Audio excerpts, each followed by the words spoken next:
جمع ہو گئے.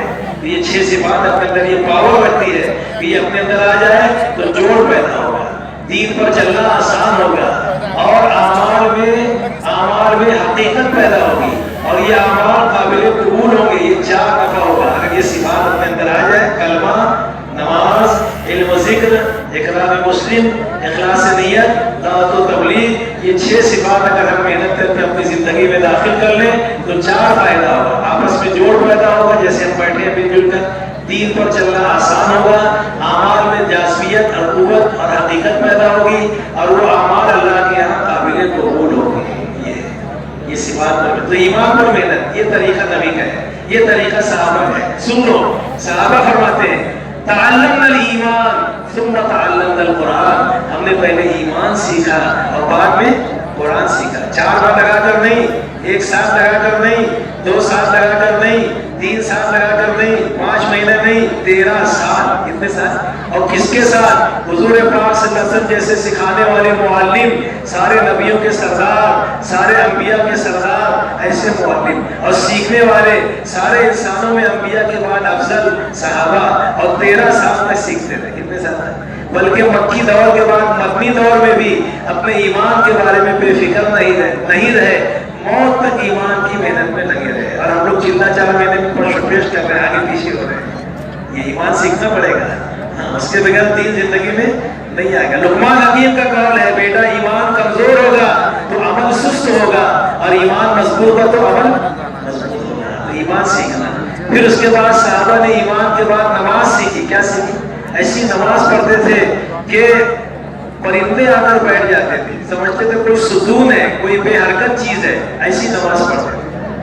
2 رکعت نماز پہ مردہ گدھے کو زندہ کیا, 2 رکعت نماز پہ رکی ہوئی بارش کو برسایا, 2 رکعت نماز پہ برستی ہوئی بارش کو روکا, 2 رکعت نماز پر پانی کنویں سے, بنجر زمین سے پانی نکلوا لیا. 2 رکعت نماز. اور ہماری نماز کیسی ہے؟ ایسی نماز بنائی تھی. تو ایسی نماز بنے گی 5 چیزوں سے: کلمے والا یقین, اخلاص والی نیت, فضائل والا علم, مسائل والا علم, اور بولو نا, اخلاص والی نیت اور کلمے والا یقین, تب نماز بنے گی. تو کلمے والے یقین کے ساتھ, اخلاص والی نیت کے ساتھ, فضائل والے شوق کے ساتھ, اور مسائل والے علم کے ساتھ, یہ کارتوس ہے نماز. اس سے بغیر نماز کھوکھلی ہے. نماز میں جان پڑے گی یہ چیزوں کے آگے, اس لیے نماز سیکھنا پڑے گی. رکوع کیسے کرنا, سجدہ کیسے کرنا. نماز کی 51 سنتیں ہیں, نماز کے 14 فرائض ہیں. کتنے فرائض ہیں بولو؟ 14. اور واجبات بولو نا, 15 ہیں. نماز پڑھتے لیکن واجب بھی نہیں معلوم کون سا. 14 واجب ہے. کتنے واجب ہیں؟ ایسے 14 بتا دیں گے, لیکن اس میں گنوائیں گے تو 10 آدمی گنوا پائیں گے, باقی 90 آدمی بولیں گے ہم کو نہیں آتا. ہاں واجب, حالانکہ واجب کے ترک ہونے پہ نماز سجدہ سہو کرنا پڑے گا. علماء بتاتے ہیں ترک واجب پر, تکرار واجب پر, اور تاخیر واجب پر 3 تا ہے. کتنا تا ہے؟ تاخیر واجب, تکرار واجب, اور ترک واجب.